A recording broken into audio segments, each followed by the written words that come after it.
Now, Al Morrison. Al was having a day off today. He is the Director General of the Department of Conservation, and he was appointed to that position in November of 2006. Al was having a day off today.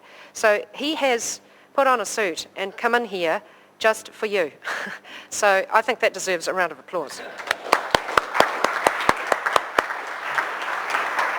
Al also told me there was no way I could stay on time. So Al, we're on time, and I'll collect later. So Al Morrison, before he joined and became the Department of Conservation Chief Executive in November 2006, was the political editor of Radio New Zealand, and he's done a large number of other things, but he's got a very important message, and it's about partnering and enabling. And I think what he has to say is very, very important to business that doesn't often think about environmental sustainability as much as they should, although business is doing that more than it did, and it needs to continue to do so. Al.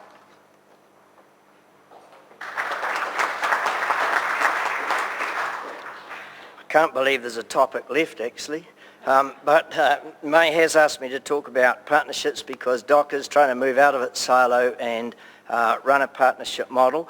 It's with communities, it's with iwi, it's with territorial government, and it's with business. But in this particular talk, I'm just going to focus on business. So starting with something you really need to know. When I was a little kid, before every meal we used to say a simple grace.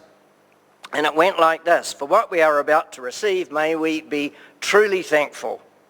And I could never work out why you had to be truly thankful for a plate that was spoiled by cauliflower, or worse still, Brussels sprouts, which really are truly disgusting.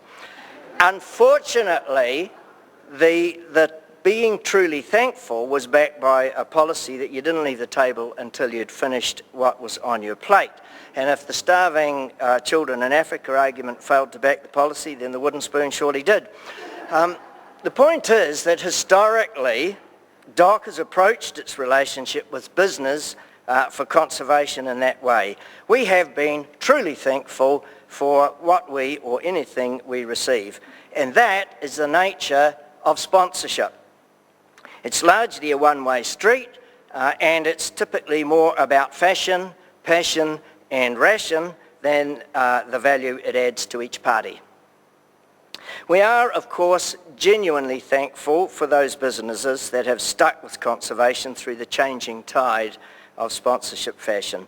Businesses such as Rio Tinto for the Kakapo recovery, BNZ for the Kiwi, Mai Chen and Takahe. But the need for certainty and long-term commitment has taken us from seeking sponsorships to forging partnerships. Partnership is a stronger one-way street in which the benefit and value to each party consolidates the partnership and provides a platform to develop the beneficial relationship further. In my business, corporates are looking for partnerships that establish and validate them as environmentally responsible. Consumers are effectively regulating business by demanding evidence that it is covering its environmental footprint. Producers, supply chains and retailers are having to respond in order to attract and retain customers. That has provided a base from which DOC and business can forge solid partnerships that add value to each party. Thus, DOC achieves more for conservation than it could do on its own, and business builds evidence and a base for its environmental reputation. Conservation is good for business, and business is good for conservation. We're still learning how to build solid partnerships, and we are not afraid to learn from our mistakes, but we are also demonstrating success as we learn. For example, we developed a recovery plan for the threatened whio, that's the native blue duck on your $10 note, but we couldn't afford to implement all of it. Recently, we signed a $2.5 million partnership with Genesis Energy that means we can now implement the full plan. The value to Genesis is best expressed in the words of its Chief Executive, Albert Brantley. We well understand that the presence of whio and breeding pairs in the stream is a great indication of the health of that river. And if we can demonstrate that the whio are thriving downstream of our operations, it says we're doing a great job looking after the environment. Albert is right. Recently, we signed $1 million a year partnership with Air New Zealand that will mean we can do more pest control around the 9 Great Walks to make them an even better experience. For Air New Zealand, the marketing and branding around the partnership will mean more bums on seats. And it is working already with a successful grab a seat trial for one of those walks. So that helps its brand, it helps consolidate that brand, particularly amongst customers who have principal concerns about flying. Forming public-private partnerships is no simple matter. For DOC it has meant a mindset change that does not necessarily sit comfortably with the environmental movement. It means working to enable business and taking a pragmatic rather than absolute approach. It doesn't work to say the answer is no. What's the question? It requires us to adopt a commercial approach around a compelling and convincing case that significantly more can be achieved for conservation through partnerships than we can ever achieve alone.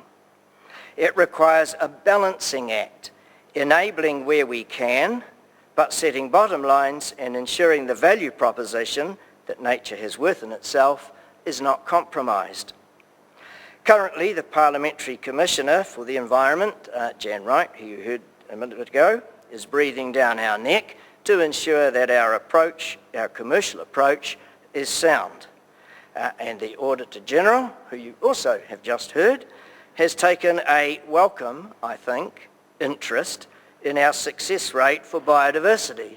So I feel very watched and hopefully very loved. The partnership model has meant bringing into a core public service agency the business and marketing skills required to build a commercially savvy approach.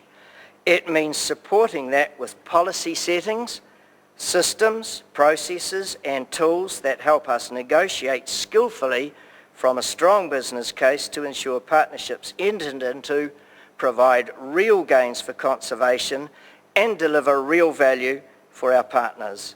It means a mindset change for staff. The alternative to this culture shift in my business is to watch New Zealand's unique biodiversity continue to decline and the ecosystems on which our economy and prosperity depends continue to degrade. That is not an option. On the broader front, solid public-private partnerships that genuinely add value to both parties perform another function. They are one way of helping to break down the barriers between government and business so that we can work together, as we should, to make New Zealand a more prosperous country. I see good progress in the partnership approach, but there is a long way to go and much to learn.